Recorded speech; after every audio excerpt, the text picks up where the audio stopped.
I spent 15 years building a life with my wife. She spent the last 2 destroying it behind my back. Let me start by saying this, I am not perfect. But I didn't deserve this. I, 38M, have been married to my wife Rachel, 36F, for nearly 15 years. We met in college, fell hard, got married at 23 and 21. We built everything together from the ground up. We bought our first tiny house with no backyard, took turns working crappy jobs while one of us studied, supported each other through graduate programs, had 2 kids, and even survived a near bankruptcy together during COVID. We were a team. Or at least I thought we were. Rachel was always the social one, bubbly, loud, outgoing. I'm more of an introvert. I work in IT, she's a real estate agent. Her career took off the past few years, especially with the market going wild. She was constantly out meeting clients, hosting open houses, grabbing lunch with her brokerage team. I never once doubted her. That was my first mistake. A few months ago, something changed. I couldn't put my finger on it at first, but it was small things. She started locking her phone. She got defensive when I asked simple questions like, "Where were you?" or "Who were you with?" She started going to the gym more, which on its own isn't suspicious, but then she started buying new lingerie she never wore for me. I chalked it up to stress or maybe her just growing as a person. I didn't want to be that guy who gets insecure when his wife glows up. But then, a text popped up on her iPad. She didn't realize it was synced to our shared account. It was from someone named Eli. Just 3 words. "Miss you already, red heart." My stomach dropped. I waited until she went to the store, then opened the iPad. I felt disgusting going through her messages, but I couldn't stop. And what I saw shattered everything. They'd been texting, sending photos, flirting, and sharing explicit messages for over 9 months. Eli wasn't just a fling. He was someone she loved. She told him things like, "I feel alive when I'm with you. I wish I met you before I got married. He's a good guy but, boring. Boring." I confronted her that night. She didn't even deny it. She just, crumbled. Cried. Said she didn't mean for it to happen. That it started, emotionally, and turned physical after a few months. That she was lonely. That I wasn't, emotionally available. That she, felt invisible. I felt like I was going insane. I asked her if she loved him. She said, "I don't know." That answer broke me more than anything else. Over the next week, we tried to talk. But every conversation felt like I was begging for the truth while she dripped it out in painful fragments. Eventually I found out they had slept together at our house. In our bed. She let him in my home. The home I worked overtime to afford. The home where our children sleep. The home we built. That was the last straw. I told her I wanted a separation. She begged. She cried. She said she'd cut him off. Go to therapy. Be better. But I can't unsee what I saw. I can't unfeel what I felt. And honestly, I don't even know who she is anymore. I'm now staying at my brother's place. I see my kids every day. I haven't told them yet. They're too young. But they know something's wrong. My 8-year-old asked me last night, "Are you and mommy mad at each other?" And I had to turn away so he wouldn't see me cry. I gave Rachel everything. My youth. My loyalty. My trust. My love. I worked late nights so she could chase her dreams. I never cheated. I never even thought about it. And in return, she treated me like a placeholder. Like a safety net. Like an obligation. She didn't just cheat on me, she rewrote our entire story. I don't know where I go from here. But I know one thing. I will never be the same man again. My wife cheated after 15 years of marriage. I left. Now she wants me back. It's been just over 3 weeks since I left our home. Feels more like 3 months. I'm still at my brother's place, sleeping on a pull-out couch in his office. It's cramped. Loud. Uncomfortable.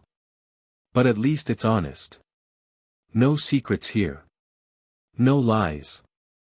Just my brother, who has my back, and 2 nephews who think I'm the coolest uncle alive. Rachel has been calling, texting, emailing, everything short of smoke signals. Her messages started out frantic, desperate, apologetic. Then came the, "I love you" texts, then the, "I miss you" texts, then the, "I hate that you're giving up on us" texts. I didn't respond to most of them. She started therapy. Alone. Then suggested we go together. She wants reconciliation. She wants to fight for our family. She says she's cut off contact with Eli and that she woke up and realized what a mistake she made. But here's the thing. You don't accidentally betray someone over and over for 9 months.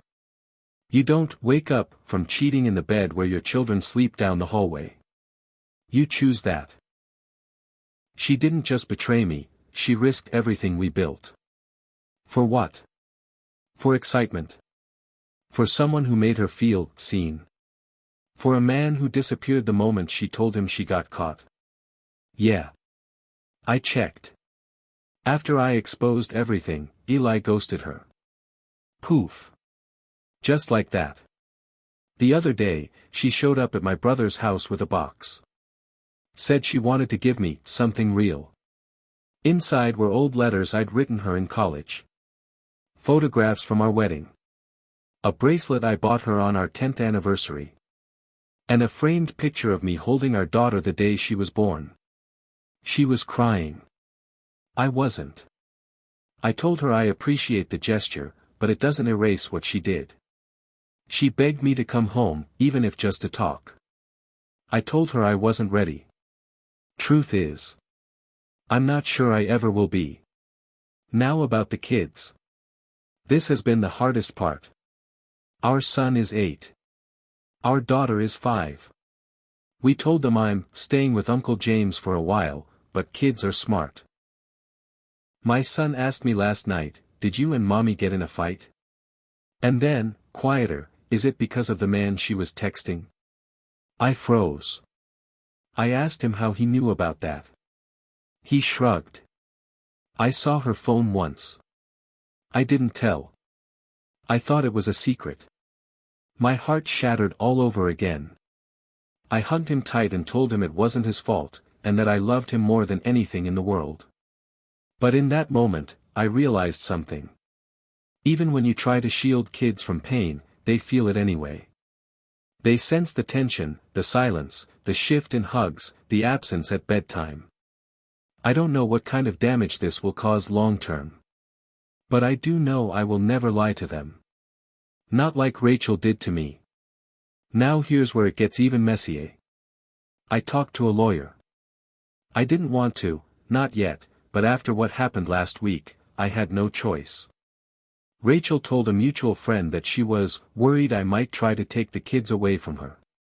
That she was scared I'd turn them against her. Then I got a call from CPS, someone filed a concern about emotional distress on the kids' behalf. Guess who? She denies it. Swears she didn't make the call. But it doesn't matter. The damage is done. My trust is gone, not just as a husband, but now as a co-parent. I told the lawyer everything. The affair. The texts. The possible weaponization of CPS. He told me, calmly, "You need to protect yourself." Immediately. So we're filing for legal separation next week. Not full divorce, not yet. But this puts my name on record. Gives me formal rights. And protects me in case Rachel tries something again. I'm not doing this to be petty. I'm doing this because I've seen what betrayal does when you ignore it. Here's what hurts the most. There was a moment, a brief, painful moment, where I actually wanted to forgive her. Where I pictured us going to counseling, fixing what was broken, starting fresh. But then I remembered the look on her face when I confronted her. How she flinched when I said the words, "You slept with him in our bed." How she didn't deny it. How she just cried. Like the victim. She wasn't sorry then. She was just caught. And that's the difference. Where I stand now. I'm not okay. But I'm not drowning anymore. I'm journaling every day.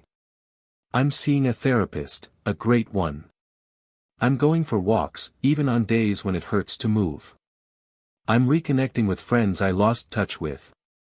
I even went out with my brother to a local trivia night, first time I laughed in weeks.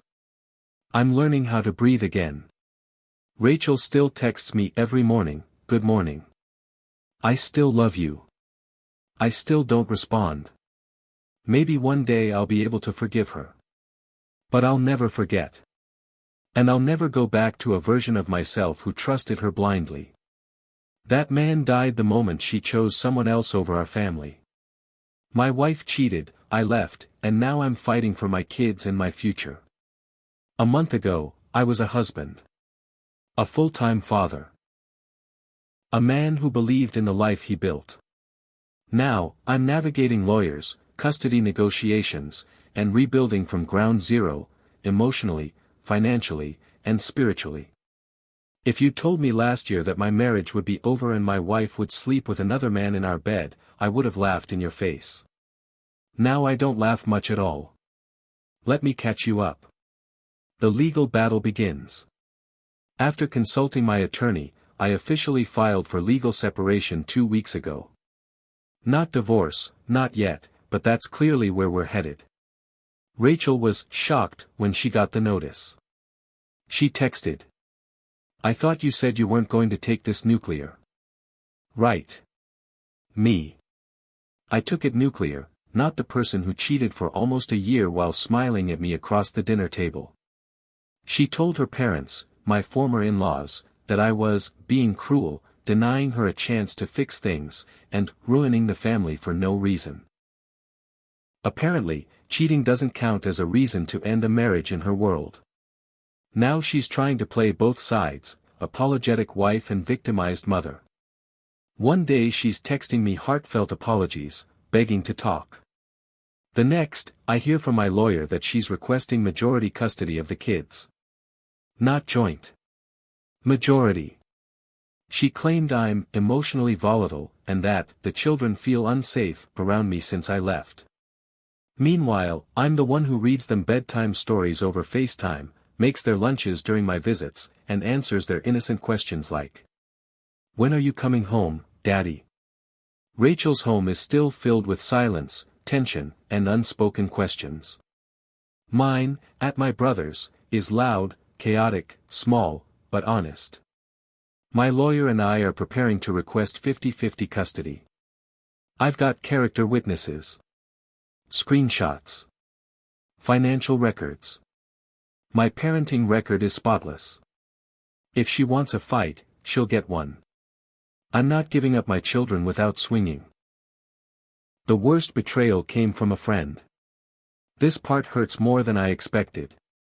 There's someone I haven't mentioned before, Mark, my best friend since college. He was my best man at the wedding. We used to watch football every Sunday, even helped each other paint our kids' bedrooms.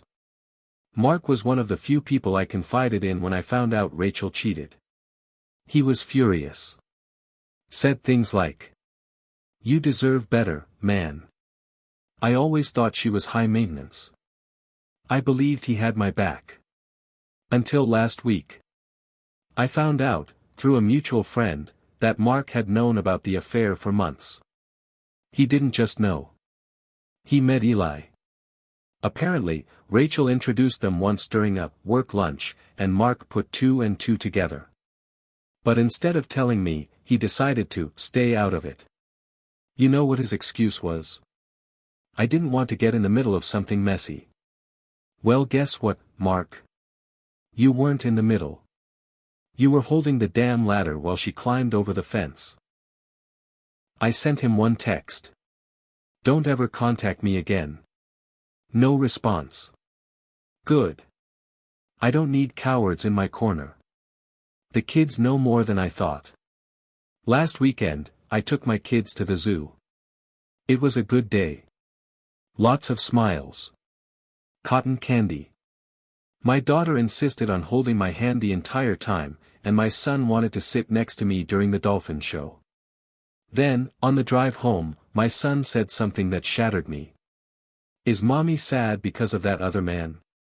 I nearly crashed the car. I asked him gently what he meant. He hesitated. Then he told me he once heard mommy crying in the bathroom and saying, "He left me. I ruined everything." He thought she meant me. But now, he thinks maybe she meant someone else. I didn't confirm or deny. I just told him. Sometimes adults make mistakes. But it's never your fault.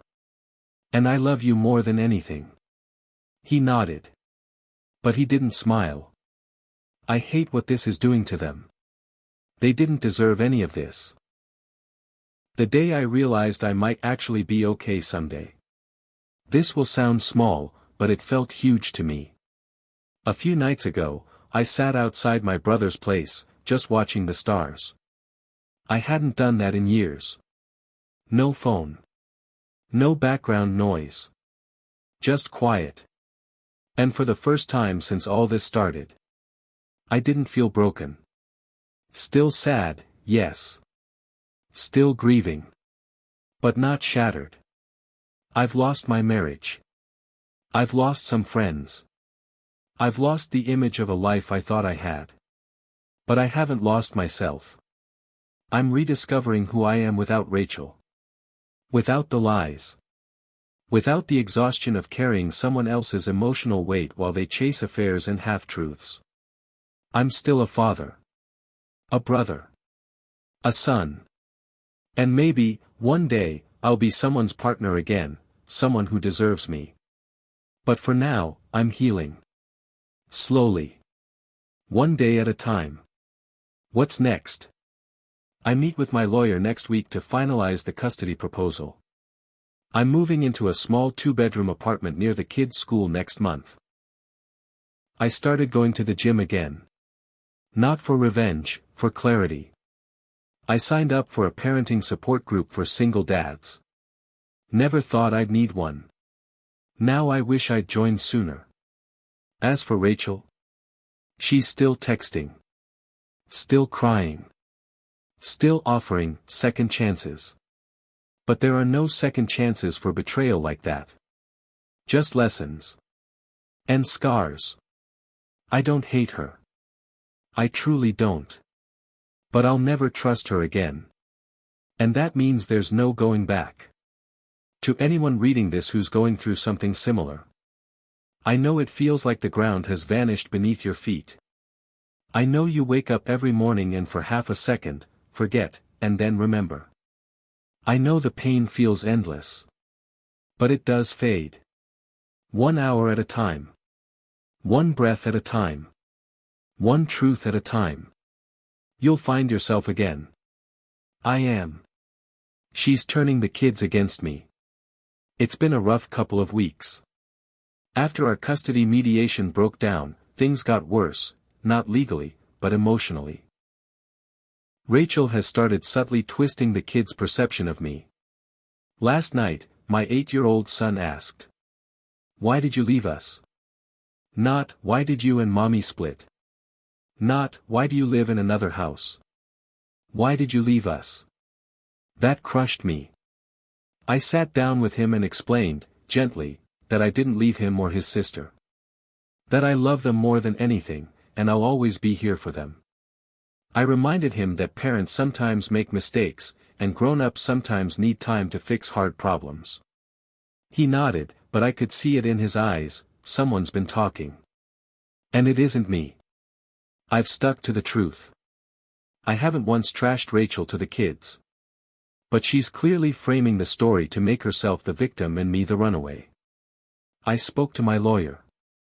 We're documenting everything. It hurts that she betrayed me. But it destroys me that she's using our kids to protect her image. This isn't about revenge. It's about my children growing up knowing who their father really is. And I won't let her rewrite that. My son finally asked the question I knew was coming. Court is next week. My lawyer says we're ready. We've documented everything, Rachel's shifting custody demands, the subtle manipulation of the kids, the broken verbal agreements. I've stayed calm. Focused. But inside, I feel like I'm holding my breath every second of every day. Yesterday, something happened I'll never forget. I was dropping my son off after our weekend together. He hesitated before getting out of the car, then turned to me and asked. "Did Mommy lie to you?" I froze. He's 8. He shouldn't even know how to ask that. I didn't give him details. I just said. "Yeah, buddy. She did. But I'm okay now. And I love you. That will never change." He was quiet for a few seconds. Then he leaned forward and hugged me. Tight. Way tighter than usual. "I don't want to lie to anyone," he whispered. That was the first time I cried in front of him. Not from pain, but from pride. No matter how ugly this gets, I'll keep showing him the truth. Not by tearing her down. But by being the kind of man he can trust.